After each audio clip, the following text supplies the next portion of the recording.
Eu vi uma professora que ensinou centenas de crianças a virar as costas para o sagrado. Ela zombava de Santo António. Cada palavra um espinho. Mas então, a vida dela virou do avesso. E a história que vou-te contar hoje é sobre como a verdade, às vezes, surge dos lugares mais improváveis, rasgando o véu que a gente teima em manter. Eu cresci numa cidadezinha de Minas Gerais, onde o cheiro de café coado e terra molhada era o perfume do dia. As igrejas paroquiais pontuavam o horizonte. Seus sinos marcavam o compasso do tempo, um som grave que penetrava as paredes da casa. Mas dentro de mim havia um nó apertado, uma dor silenciosa. Eu evitava vê-la, mas ela estava lá. Uma ferida aberta, aquela promessa não cumprida. Aos 7 anos, o mundo parou. A febre púrpura levou meu irmão caçula, Pedro. Semanas de orações fervorosas, novenas incessantes, minha mãe ajoelhada em prantos. Diante de o Santo Antônio de Madeira, ela implorava. O milagre nunca veio. Aquela imagem, ela se gravou na minha alma. Um ferro em brasa. A fé, para mim, virou uma ilusão cruel. Uma muleta para os fracos. Eu via as pessoas se agarrando a esperanças vazias. As pregações do padre, a vontade divina, desígnios insondáveis. Soavam como justificativas frias, para uma dor inexplicável. Eu me convenci. Era a única a enxergar. A verdade nua e crua. Não havia um plano maior. Apenas o acaso. E a indiferença. Minha razão era minha fortaleza. Inabalável. A única bússola confiável. No universo caótico, ou estava acima da superstição. Uma ilha de lógica num mar de credulidade. No dia-a-dia, essa dor se manifestava. Em pequenos gestos. O olhar condescendente. Para as velhinhas. Que acendiam velas na matriz. O silêncio cortante quando a família discutia milagres. Eu preferia livros de ciência, de filosofia. Nada de leitura religiosa. Mantinha uma distância segura, como quem evita um contágio. Eu achava que entendia tudo. Mas algo estava prestes a mudar. Às vezes, um sino distante tocava. Um badalar que antes trazia paz. Agora, me trazia um silêncio pesado. Um vazio que ecoava. Eu parava, respirava, ouvia. Mas o que eu ouvia era o silêncio. Um silêncio que soava mais alto que qualquer badalo. Uma sensação estranha. Como se o ar ficasse mais denso, mais frio, mesmo em dias quentes. Era um frio que vinha de dentro, sem queimar por fora. Um zumbido leve, quase imperceptível. Mas constante, como um fio de arame farpado, raspando por dentro da cabeça. Um nó no peito, que antes era só uma metáfora, virou peso, uma pedra gelada, que se instalava ali. Eu sentia minhas mãos frias por dentro, a garganta seca, mesmo bebendo água. As bordas da vialidade pareciam se desfazer. O tempo esticava, depois encolhia. Eu não sentia o chão. O ar pesava. Minha mente, antes tão clara, agora parecia turva, como uma vidraça embaçada pela neblina. Um cheiro de incenso antigo e terra úmida. Começou a aparecer, sem fonte aparente. Eu sentia uma urgência, um formigamento, subindo pela espinha. Eu me via cercada por rostos, rostos de pessoas comuns, que buscavam algo que eu havia renegado. O suor frio escorria pela minha testa, uma textura pegajosa que não secava. Eu me perguntava, será que essa era a verdade? Ou apenas mais uma ilusão? Se isso cutucou algo em você, descreva agora. Quero a verdade.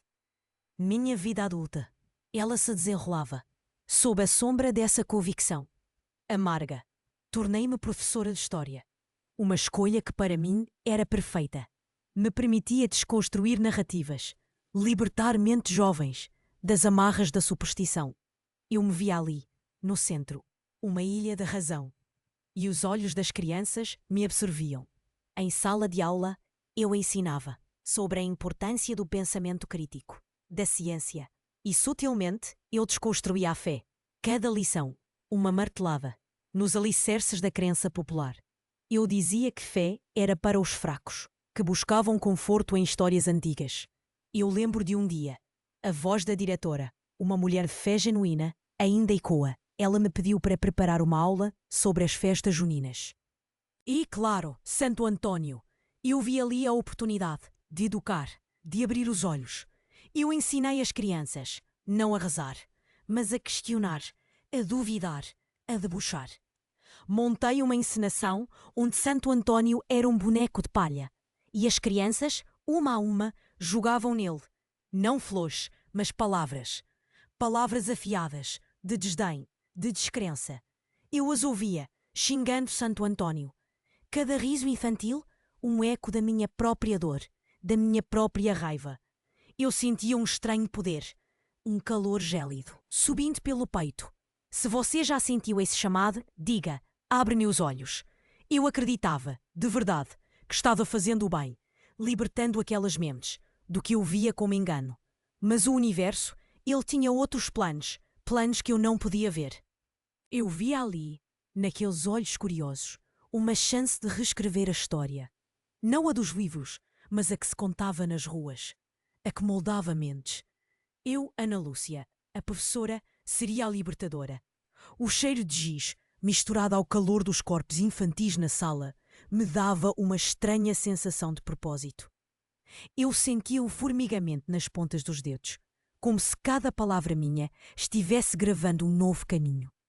Eu lhes dizia que a ciência era a resposta, que a lógica desvendava o mundo e que certas histórias antigas eram só isso. Histórias, contos para acalmar medos. Nunca a verdade. Em casa, minha filha, Clara, era meu sol. Seus cabelos loiros, cheiro de lavanda. Ela era a razão para tudo. Para o meu trabalho. Para a minha convicção. Eu a embalava à noite, sentindo o peso leve do seu corpo. O calor da sua pele. Ela me perguntou uma vez: Mamãe, por que a vovó reza tanto? Eu sorri, acariqueei seu rosto. Porque ela precisa acreditar em algo, meu amor. Mas nós acreditamos no que vemos. Eu pensava que a estava protegendo, dando a ela uma armadura contra a decepção, contra a ilusão que me feriu. Mas o destino, ou o acaso, como eu preferia chamar, estava prestes a virar a mesa, de um jeito brutal. As primeiras mudanças foram sutis. Clara, sempre cheia de energia, começou a se cansar mais rápido. Um cansaço que pesava. Seus olhos, antes tão brilhantes, tinham um brilho opaco. Uma palidez que me gelava a espinha. Eu sentia um aperto no peito. Um familiar nó, que eu achava ter superado. Ela tinha febre baixa, uma tosse seca, que parecia raspar por dentro da garganta. O que eu via? É apenas um resfriado? Eu me esforçava para acreditar nisso, para manter a lógica, no controle. Mas então veio o dia que dividiu minha vida. O cheiro de álcool e desinfetante no hospital. O ar-condicionado gelado, que não aliviava o suor frio na minha testa. A voz do médico, um comunicador querido na cidade. Sua voz, que antes trazia notícias amenas, agora soava distante, como um eco. As palavras dele. Elas caíram sobre mim, como pedras de gelo. Leucemia, aguda. Eu não ouvi mais nada. O som do meu próprio sangue, pulsando nos ouvidos, adafou o resto. Eu parei, aspirei, ouvi, mas o que eu ouvia era o silêncio. O silêncio que soava mais alto que qualquer badalo. Se você já sentiu esse chamado, diga: abre meus olhos, minha fortaleza. Aquela ilha de lógica desmoronou. Em segundos, eu senti o chão sumir sob meus pés. O ar rarefeito. Cada respiração, uma luta. O peso daquela notícia era insuportável. Eu vi minha filha deitada na cama, pequena, frágil, com a pele tão fina, quase transparente. O quarto do hospital tinha um cheiro metálico, de medo. Eu senti minhas mãos frias por dentro, a garganta seca, uma dor que queimava, sem fogo, por dentro. Eu me lembro de uma noite, o tic-tac do relógio na parede. Era o único som. O silêncio daquele quarto era tão denso, quase podia tocá-lo. Eu olhava para Clara, dormindo, seus lábios rachados, a testa quente, e a dor silenciosa voltou, mais forte, mais cruel. Era a mesma dor de quando Pedro se foi, aquele mesmo vazio, aquela mesma sensação de impotência. Eu que me considerava tão forte, tão racional, Agora me via de joelhos, não no sentido literal, mas por dentro, completamente destroçada. Amigos e familiares, eles vinham, com palavras de conforto, com olhares cheios de pena e com sugestões. Ana, reza, pede milagre. O rosto da minha mãe, o mesmo desespero, diante daquele Santo António de Madeira. Aquela imagem. O ferro em brasa voltou. Eu sentia-o. Se você já sentiu esse chamado, diga, abre meus olhos. Eu me pegava olhando para o céu estrelado, pela janela do hospital. O cheiro de incenso antigo e terra úmida voltou, mais forte, sem fonte aparente. Um arrepio subia pela minha espinha. Era como se o universo estivesse zombando de mim. A mulher que ensinou a desprezar. Agora se via sem saída, totalmente exposta, sem as defesas da razão. Eu me perguntava, o que eu fiz? O que eu ensinei? Eu senti o peso das minhas próprias palavras. Cada riso infantil, cada zombaria que eu incentivei, voltava agora, como um chicote, na minha própria alma. A ironia era cruel. E a cada segundo ela ficava mais nítida. O que eu faria agora? Eu não tinha respostas, apenas o vazio e a certeza de que algo precisava mudar. Mas como? E para onde? O cheiro de hospital, de álcool e desinfetante, misturado ao cheiro metálico de sangue e desespero, grudava na minha pele. Cada dia era uma batalha contra o relógio, contra a frieza dos números nos exames de Clara. Eu sentia o corpo pesado, a mente exausta. O colchão do sofá-cama no quarto do hospital era fino, me fazia sentir cada osso. Eu via as enfermeiras, anjos de branco, com seus gestos gentis, mas eu não conseguia aceitar a gentileza. Eu me sentia presa, numa gaiola de vidro, onde tudo era visível, mas nada podia ser tocado ou mudado. Minha mãe vinha todos os dias, seus olhos marejados, trazendo um cheiro de casa, de comida caseira, que eu não conseguia comer.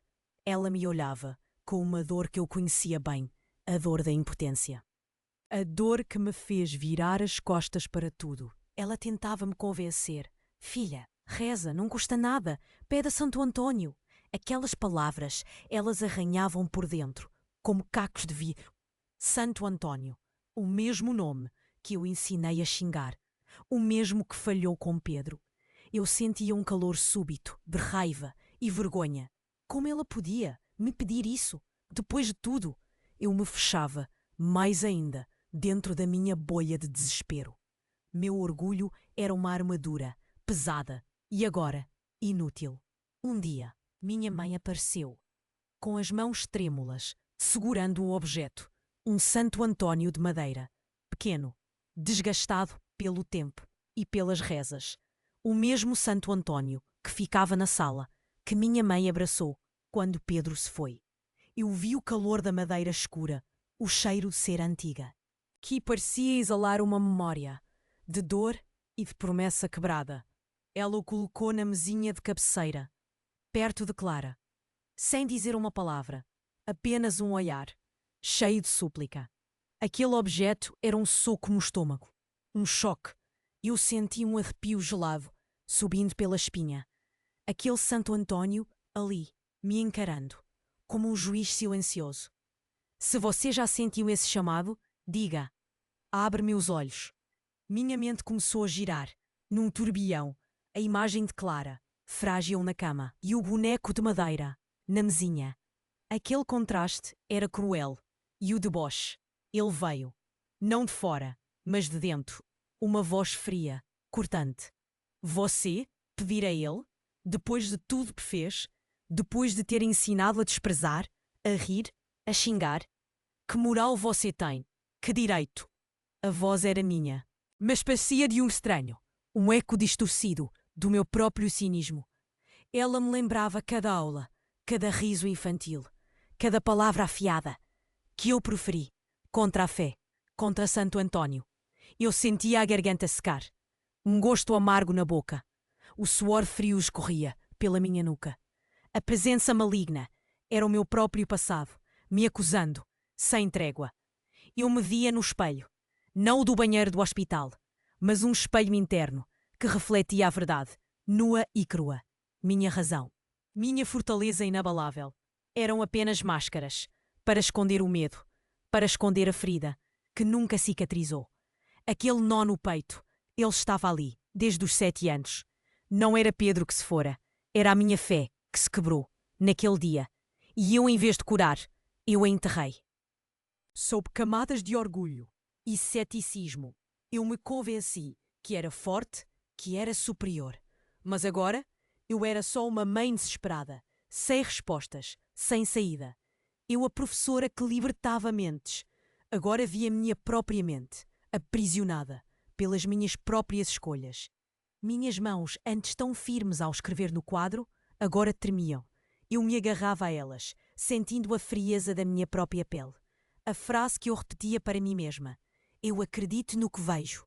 Agora, ela soava vazia. O que eu via era apenas dor e desespero. Se você acredita que a consciência continua, escreva: eu acredito. Aquele Santo António de madeira, na mesinha, não tinha olhos, mas parecia-me ver, me penetrar. Eu senti o peso daquela imagem. Não o peso da madeira, mas o peso das minhas ações, das minhas palavras. Cada não que eu disse à fé, cada sim que eu dei ao escárnio, eles voltavam, como bumerangues, cortando a minha alma. Eu era a ilha de lógica, num mar de credulidade. Sim, mas essa ilha estava afundando, rapidamente. O cheiro de incenso antigo e terra úmida voltou, mais forte, como um lembrete de algo que eu havia esmagado, mas que se recusava a morrer. Eu me perguntei, o que restava de mim?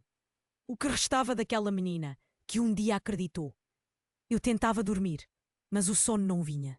Eu sentia o calor da febre de Clara e o frio da minha própria alma. O barulho dos monitores, um som constante que parecia zombar da minha impotência. Eu me peguei sussurrando, pela primeira vez. Não uma oração, mas uma pergunta. Uma pergunta desesperada, para o ar, para o vazio, para o Santo António de Madeira. O que eu faço? O que eu faço agora? Meu corpo tremia, não de frio, mas de um medo profundo, um medo que vinha da alma. Eu estava no fundo do poço e a escuridão era total. Eu precisava de uma luz, qualquer luz, mas de onde viria? Ainda naquele quarto de hospital, com o cheiro de antisséptico grudado nas narinas, eu sentia o frio da madrugada. Um frio que não vinha da temperatura do ar, mas de dentro, do vazio que me consumia. O Santo António de Madeira, na mesinha, parecia-me observar. Seus olhos entalhados, sem vida, carregavam-me peso. O peso de todas as preces que eu havia desprezado, de todas as risadas que eu havia incentivado. Eu me revirava na poltrona desconfortável, o colchão fino machucando minhas costas. Cada movimento era um lembrete do meu próprio desamparo. O que eu tinha feito? O que eu havia me tornado? A ilha de lógica que eu construíra. Ela estava afundando, lentamente, irremediavelmente. A voz fria, aquela mesma que me acusava, voltou. Sussurrava na minha mente. Você, a professora que zombou, a que a ensinou a xingar. Agora quer pedir? Que hipocrisia é essa? Eu sentia um nó na garganta, um gosto metálico na boca. As palavras dela eram como farpas, cravando-se na minha alma. Eu era um poço de contradições, uma ateia desesperada, implorando por um milagre que eu mesma negava, que eu ensinei a negar. O ar no quarto parecia mais denso, mais pesado. Eu sentia o suor frio escorrendo pela nuca. Eu queria gritar, queria fugir. Mas para onde? Não havia para onde ir. Clara tossiu baixinho na cama. Um som fraco quebrou o silêncio opressor. Eu olhei para ela, tão indefesa. Seus cabelos loiros, agora ralos. O cheiro de lavanda, quase imperceptível. Aquela imagem me rasgou por dentro. Uma dor que superava qualquer orgulho, qualquer ceticismo. Eu não tinha mais nada, apenas o amor por ela. E o medo. Um medo que gelava os ossos. Eu me curvei sobre a mesinha. Minhas mãos, antes tão firmes, tremiam incontrolavelmente. Eu senti a textura áspera da madeira de Santo António, o calor da minha própria pele, contrastando com o frio daquele objeto. Eu não sabia rezar. Não sabia como. As palavras me faltavam. Eu fechei os olhos, apertei a madeira. Não era uma oração, era um grito mudo, uma rendição. Eu não tinha mais força, não tinha mais respostas. Eu estava quebrada, completamente. As lágrimas que eu havia segurado por semanas finalmente vieram, quentes, abundantes, lavando o rosto, lavando a alma. Eu sentia o sabor salgado delas na boca e um estranho alívio, pequeno, quase imperceptível, mas estava ali, no meio daquele abismo. Se você entendeu o perigo do orgulho, comenta. O orgulho cega. Então, naquele instante de completa entrega, quando o cheiro de incenso antigo e terra úmida se intensificou, preenchendo o quarto como uma névoa densa, eu ouvi. Não com os ouvidos, mas com a alma. Uma voz, não um som, mas uma certeza, clara e firme, como um sino que badala no meio da noite. Ela não vinha de fora, mas de dentro, do fundo do meu ser, e disse: Filha, a fé não falhou, foi o seu coração que se fechou. Uma frase, simples, mas que reordenou tudo. Cada partícula do meu universo. Minha respiração travou. O ar pareceu parar. A voz continuou, suave, mas com uma autoridade inegável. O amor é a ponte, não a razão que julga. A cada palavra eu senti um choque, não de eletricidade, mas de reconhecimento. Era como se as escamas caíssem dos meus olhos. Eu vi a verdade. Aquela que eu havia evitado, por tanto tempo. O nó no meu peito, ele começou a afrouxar, lentamente, dolorosamente. E a voz, por fim, concluiu. Desperte para o amor, e a vida renascerá. Essas palavras, elas não eram um conselho, eram um verdito, uma sentença, mas uma sentença de vida. Eu senti um calor, não o calor da febre, mas um calor suave, que irradiava do meu centro, preenchendo cada veia, cada célula, o frio que me consumia. Começou a recuar. Eu parei, respirei, ouvi. A voz silenciou, mas seu eco, ele continuou, vibrando em mim, para sempre. Se você precisa romper com o engano, escreve, livra-me do engano. Eu entendi. Naquele momento eu entendi, não com a mente, mas com a alma. A fé não era uma muleta, era uma mão estendida. E eu, com o meu orgulho, a havia recusado. A clareza, ela doía, como um corte profundo, uma ferida que se abria, para ser curada. Eu me rendi. Finalmente, eu me rendi ao amor, à esperança. Ao que eu havia zombado. A razão, tão celebrada por mim, era apenas uma parte pequena, do quebra-cabeça. A verdade, ela era muito maior, muito mais profunda, do que eu podia conceber. Aquele Santo Antônio de Madeira, ele não era mais um juiz, era um testemunho, silencioso, de uma promessa que eu havia esquecido e que agora começava a se cumprir. Eu senti o peso de tudo, o peso da minha jornada e a leveza inesperada da liberdade. Uma liberdade que vinha da dor e da entrega. Eu estava renascendo, ali, naquele quarto gelado. O cheiro do hospital ainda estava lá, mas agora ele não era tão sufocante. A luz fraca do amanhecer começou a invadir a janela, trazendo consigo uma nova perspectiva. Eu olhei para Clara. Ela ainda dormia, mas seu semblante parecia mais sereno. Eu toquei sua testa. O calor da febre diminuíra. Um pouco. Eu senti uma pontada de esperança. Não uma esperança vazia, mas uma esperança real, tangível. Eu sabia que a jornada seria longa, mas agora eu não estava mais sozinha. Eu tinha uma direção, um propósito. Se você está comigo até aqui, diga, a verdade liberta. Eu sabia que a jornada seria longa, mas agora eu não estava mais sozinha. Eu tinha uma direção, um propósito. Se você está comigo até aqui, diga, a verdade liberta. Aquele cheiro de hospital, de álcool e desinfetante que antes me sufocava, agora parecia ter um novo tom, menos opressor, mais talvez de limpeza, de um começo. A luz do amanhecer, que invadia o quarto, Não era mais apenas uma claridade fria. Ela trazia consigo um calor suave, que parecia envolver Clara e a mim. Eu toquei a testa dela de novo. O calor da febre tinha diminuído ainda mais, quase imperceptível. Mas era real, era um sinal, um sopro de vida. O Santo António de Madeira. Ele continuava ali, na mesinha. Mas agora, seus olhos entalhados não me julgavam. Eles me convidavam a olhar para dentro, para aquilo que eu havia renegado. Eu senti uma leveza no corpo.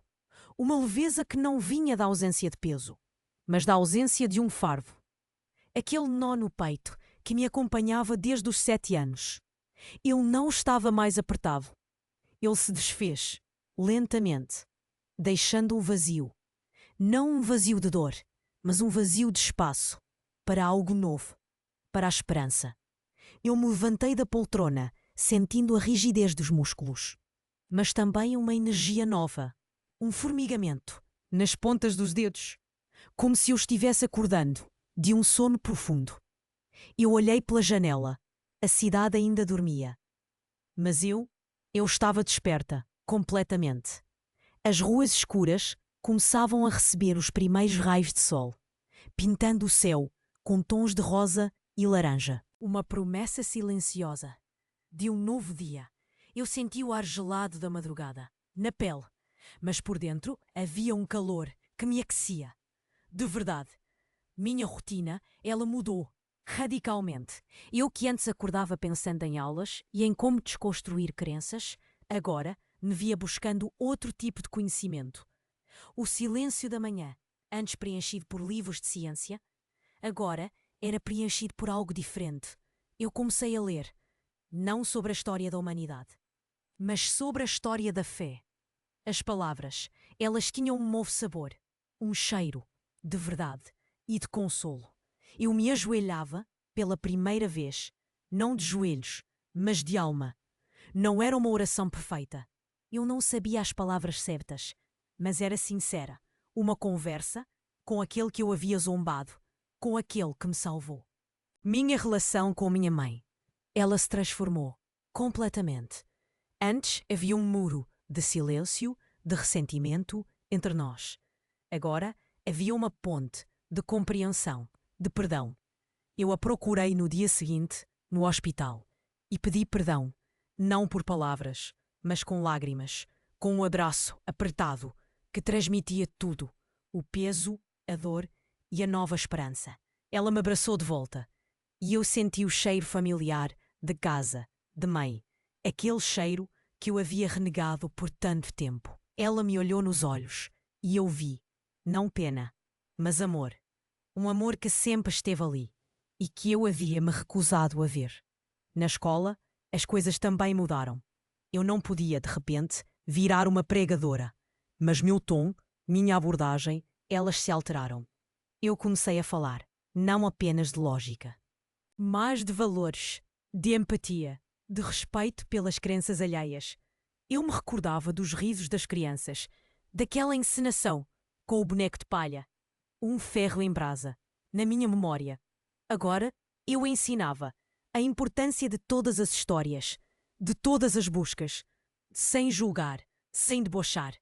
Eu via nos olhos dos alunos uma curiosidade diferente, um novo tipo de respeito.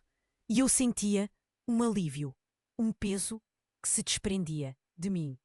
Se você decide mudar hoje, comenta. Novo começo, meu consumo de informação, de entretenimento. Ele também mudou. Eu desapeguei de livros, de documentários que reforçavam meu antigo cinismo. Agora, eu buscava histórias de superação, de fé, de milagres, não como promessas vazias, mas como testemunhos de uma força maior. Eu sentia uma fome, de verdade, uma sede de algo que me alimentasse a alma. E não apenas a mente. Eu me abri para o desconhecido, para o que eu havia rotulado como superstição. E encontrei algo surpreendente. Encontrei paz. Minha devoção, ela nasceu ali, naquele quarto do hospital, diante daquele Santo António de Madeira, que antes era um símbolo de falha e agora era um símbolo de milagre. Eu comecei a rezar, não só por Clara, mas por mim, por minha família, por meus alunos. Eu aprendi a pedir, a agradecer, a confiar. Eu senti um calor no peito. Um calor que não era febre, mas presença. Uma presença que eu havia negado por toda uma vida. Aquele Santo António, ele me ensinou que a fé não é uma muleta, é um abraço, é uma mão estendida, é um caminho, é o amor. Clara se recuperou, lentamente, mas se recuperou. O médico, aquele comunicador querido, ele mesmo não sabia explicar. Os exames, eles mostravam uma melhora que desafiava a lógica. A leucemia, ela regrediu. Não foi um milagre imediato. Foi um processo, mas um processo guiado por uma força que eu não podia mais negar. Eu segurava a mão de Clara, sentindo a textura da sua pele. Aquela pele que antes era tão fina, tão frágil, agora tinha um novo vigor, um novo calor. E eu sabia, no fundo da minha alma, que a vida, ela havia renascido. Não só nela, mas em mim também. Se esta parte te alcançou, dá um like agora para que eu continue. Eu vi a verdade com meus próprios olhos. Não foi conto, nem superstição. Foi a vida, renascendo, diante da minha descrença. Eu, que ensinei a duvidar, testemunhei um milagre. O cheiro de incenso antigo e terra úmida. Não era mais dor, era perfume, de esperança, de nova chance. E você? Que mus construiu para se proteger do que tem medo, de se entregar, de ver o invisível. Pense nisso. Agora, existe um nó no seu peito, uma ferida, que você esconde? Se essa pergunta te cutucou, escreva. Eu quero ver. Não importa seu passado. O amor sempre encontra um caminho. Nas ruínas da teimosia, a vida grita por uma chance. Você ouve? Se a verdade te tocou, repita comigo. Jesus, eu te escolho. Amanhã, leia um salmo. Perdoe. Abandone o orgulho. Ajude alguém. Se você valoriza relatos como este, inscreva-se no Santo António Milagres.